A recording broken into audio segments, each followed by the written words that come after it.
Assalamualaikum warahmatullahi wabarakatuh. Halo semuanya, kembali lagi dengan aku Justisia Adinda Ardika. Pada video kali ini aku akan membahas mengenai pengelolaan kurikulum dan pembelajaran. Disimak ya videonya. Nah, pengelolaan kurikulum dan pembelajaran itu merupakan proses sistematis dalam merencanakan, melaksanakan, mengevaluasi, dan mengembangkan kurikulum serta proses belajar mengajar agar tujuan pendidikan tercapai secara efektif dan relevan. Secara normatif, pengelolaan kurikulum di Indonesia itu berlandaskan pada Undang-Undang Nomor 20 Tahun 2003 tentang Sistem Pendidikan Nasional, yang mana undang-undang ini menegaskan bahwa kurikulum dikembangkan sesuai dengan satuan pendidikan, potensi daerah, dan peserta didik. Regulasi teknisnya itu kemudian diperkuat dalam Peraturan Pemerintah Nomor 57 Tahun 2021 tentang Standar Nasional Pendidikan. Namun, secara kritis, kurikulum ini tidak boleh dipahami hanya sebagai dokumen administratif, melainkan sebagai instrumen ideologis, pedagogis yang menentukan arah pembentukan manusia. Pengelolaan kurikulum itu dimulai dari perencanaan kurikulum. Perencanaan ini meliputi analisis kebutuhan peserta didik, perumusan tujuan pembelajaran, penyusunan struktur kurikulum, dan yang terakhir itu pengembangan perangkat ajar. Teks saat ini, fleksibilitas ini adalah peluang sekaligus tantangan. Peluang itu karena sekolah dapat menyesuaikan pembelajaran dengan konteks lokal, dan tantangannya itu karena tidak semua guru memiliki kompetensi desain kurikulum yang kuat. Adapun implementasi kurikulum. Implementasi bukan sekedar menjalankan silabus, tetapi menerjemahkan tujuan kurikulum ke dalam pengalaman belajar yang bermakna.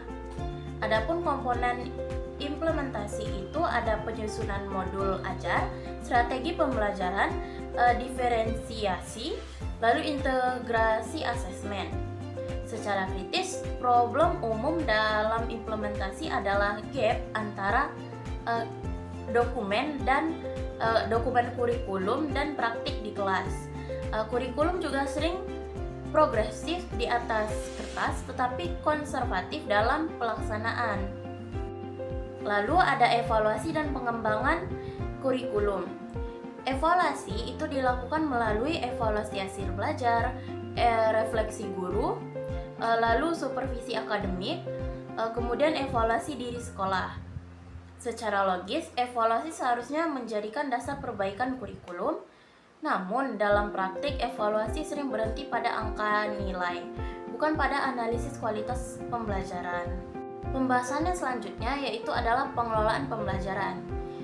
Nah, jika kurikulum tadi adalah rencana, maka pembelajaran ini adalah praktik konkret di kelas. Perencanaan pembelajaran. Guru itu menyusun tujuan pembelajaran, alur tujuan pembelajaran, modul ajar, dan instrumen asesmen. Nah, perencanaan ini harus berbasis pada kebutuhan siswa, bukan hanya tuntunan administratif. Kemudian ada pelaksanaan pembelajaran.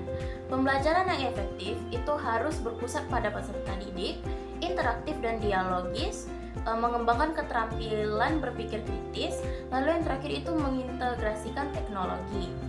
Secara kritis, tantangan terbesar adalah perubahan paradigma, yang mana banyak guru masih menggunakan pendekatan teacher-centered atau berfokus pada gurunya saja, padahal kurikulum itu mendorong student-centered learning. Kemudian analisis pembelajaran. Penilaian itu mencakup asesmen diagnostik, asesmen formatif, dan asesmen sumatif. Secara analitis, asesmen seharusnya menjadi alat refleksi, bukan sekedar alat seleksi. Pengelolaan kurikulum dan pembelajaran menghadapi beberapa tantangan. Yang pertama itu ketimpangan kompetensi guru, beban administrasi, resistensi terhadap perubahan, dan ketidaksesuaian antara kebijakan pusat dan kondisi daerah. Jadi kesimpulannya, efektivitas pengelolaan kurikulum itu sangat bergantung pada kualitas kepemimpinan sekolah dan kapasitas profesional guru serta sarana dan prasarana yang mendukung terlaksananya kurikulum di masing-masing sekolah ataupun masing-masing daerah.